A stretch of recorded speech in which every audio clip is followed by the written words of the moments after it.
Ya entrando en la función, la principal función del sistema nervioso es recibir información, procesar esa información y enviarla de regreso para dar una respuesta. Y todo esto nos sirve para mantener la homeostasis del cuerpo por medio de impulsos electroquímicos. La homeostasis, recuerden que es este equilibrio que está en nuestro cuerpo. Por ejemplo, si sentimos mucho calor, pues entonces vamos a empezar a sudar. Si sentimos mucho frío, vamos a empezar a temblar, etcétera, etcétera. Entonces, como estamos viendo en esta animación, una de esas sensaciones es el dolor.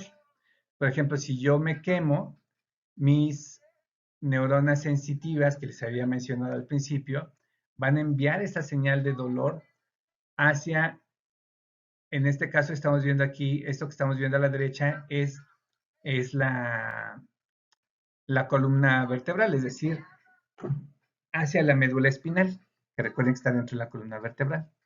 Entonces esa hormona sensitiva en azul manda la información, me está doliendo, y rápidamente una pequeña neurona que se llama interneurona va a analizar la información, pero no hace mucho show al respecto y regresa inmediatamente la respuesta de quita la mano, ¿no? Y manda la señal al músculo para que se contraiga y para que quites la mano.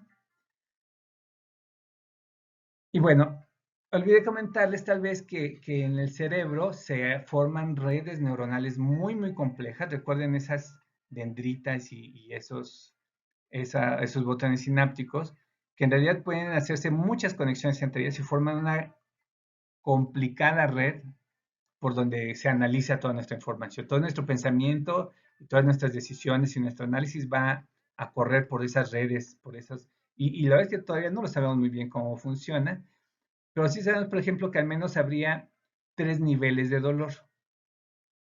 El nivel tipo 1 es el que nos hace actuar de inmediato, que le llamamos también arco reflejo, es esto que estamos viendo en la animación. Entonces, por ejemplo, cuando nosotros nos quemamos, rápidamente no me pongo a pensar a ver si quito o no quito el dedo, lo quito como va, actuamos rápidamente, porque sentimos dolor y es un acto reflejo. Ese sería un primer nivel. Un segundo nivel de dolor, por ejemplo, es cuando ese dolor sube por la médula espinal y llega hasta nuestro sistema límbico. Recuerden, lo acabamos de ver ahí en el diencéfalo. En ese sistema límbico es donde se genera este sentimiento de dolor, y así como, ay, sufro. Bueno, ahí eso ocurre en el sistema límbico. Por ejemplo, cuando un niño se cae, pues lo primero que va a pasar es que va a sentir el dolor, no se puede quitar porque ya se cayó, pero sí va a buscar el consuelo de su mamá, ¿no? Ahí está actuando su sistema límbico. Finalmente, el tercer nivel es el nivel ya de razonamiento complejo, cuando analizas qué fue lo que te causó dolor, y todo esto evolutivamente sirve pues para que no repitamos la misma acción, en teoría, ¿no? Y bueno, nosotros que nos creemos también, insisto, el pináculo de la evolución, se sabe que los animales también sienten dolor, también sufren, y que tienen estos 3 niveles de dolor, y lo podemos ver, por ejemplo, cuando un perro se asusta porque cuando se da cuenta que va a ir al veterinario o ve al doctor con su bata blanca y sufre porque sabe que ahí tuvo dolor, ¿no? Entonces le da miedo y ahí estamos viendo cómo su corteza cerebral está relacionando eso con algo que le causó dolor. Y bueno, aquí esto tiene muchas implicaciones de bioética, que hay gente que discute. Si quieren leer más, después les doy algún artículo. Siguiendo con la información, eh, les decía que el sistema nervioso manda su información por medio de impulsos electroquímicos. ¿Por qué electroquímicos? A lo largo de una neurona, les decía cuando vimos la anatomía de la neurona, ocurre tal cual, es un chispazo eléctrico a lo largo de toda la membrana, y eso ocurre por cambios de iones, calcio, sodio y potasio, que son muy importantes, y por eso es importante tener una buena alimentación, y que van a ser los que provoquen una diferencia de voltaje en la membrana, y así se genera el impulso nervioso. Bueno, es un poco más complejo, pero no es el momento para comentar.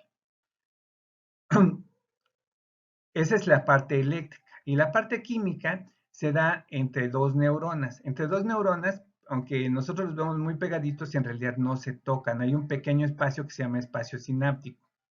Y la sinapsis es este proceso en el que entre una neurona y otra se mandan señales químicas. Esas señales químicas son los neurotransmisores. Hay neurotransmisores de muchos tipos, muy diversos, con muchas funciones diferentes y que también es más o menos complejo acabar de entender todos.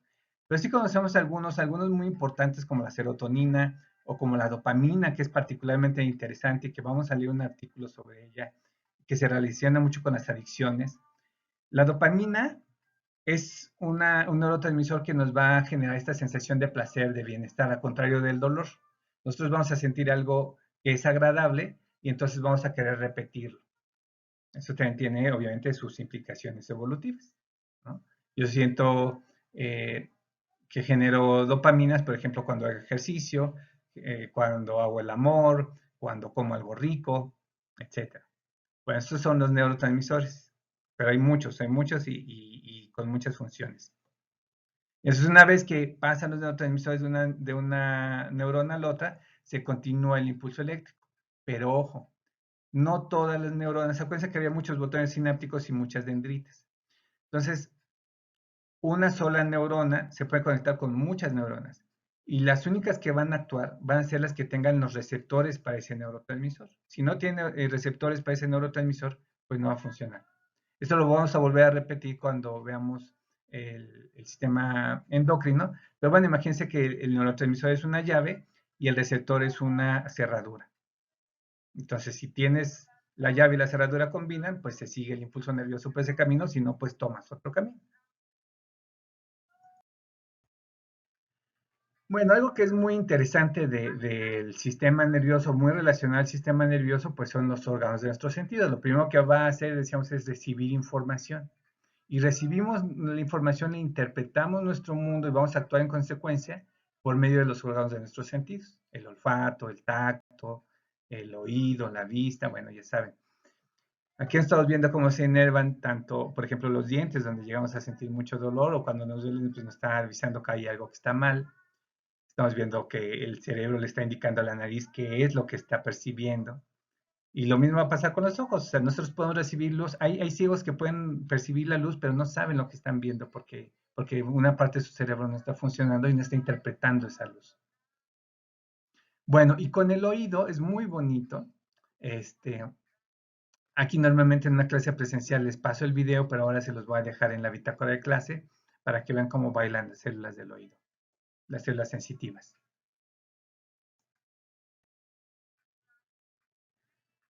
Bueno, les había dicho que anatómicamente o estructuralmente el sistema nervioso se divide en central y periférico.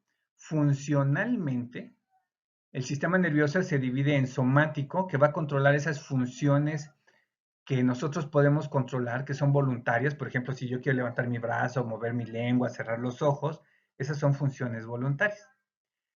Pero hay otras funciones que controla el sistema nervioso autónomo. Por suerte, no tenemos que estar pensando en ellas. Por ejemplo, el latir de nuestro corazón, respirar, esas cosas no tenemos que estarlas pensando, imagínense si no nos morimos, ¿no? Y ese sistema autónomo se divide a su vez en otras dos. El sistema simpático, que va a acelerar en general, nos va a preparar para luchar o huir, ¿no? ¿Se acuerdan que les pasé al principio en el video de introducción un video sobre el estrés, ¿no? Que hablaba justo sobre prepararse para luchar o para huir. Bueno, este es cuando se activa nuestro sistema simpático. Va a acelerar nuestro corazón, va a inhibir la digestión en nuestro estómago, va a dilatar nuestras pupilas, va a prepararse todo para ese evento de máxima energía, ¿no? Va a liberar mucha glucosa a nuestro torrente sanguíneo, etc. Y por el otro lado tenemos el parasimpático que en general nos va a relajar. Estos dos sistemas, cuando veamos sexualidad, vamos a leer algo muy interesante de cómo funcionan para lograr la erección y para obtener, por ejemplo, el orgasmo. Pero bueno, esa es otra historia.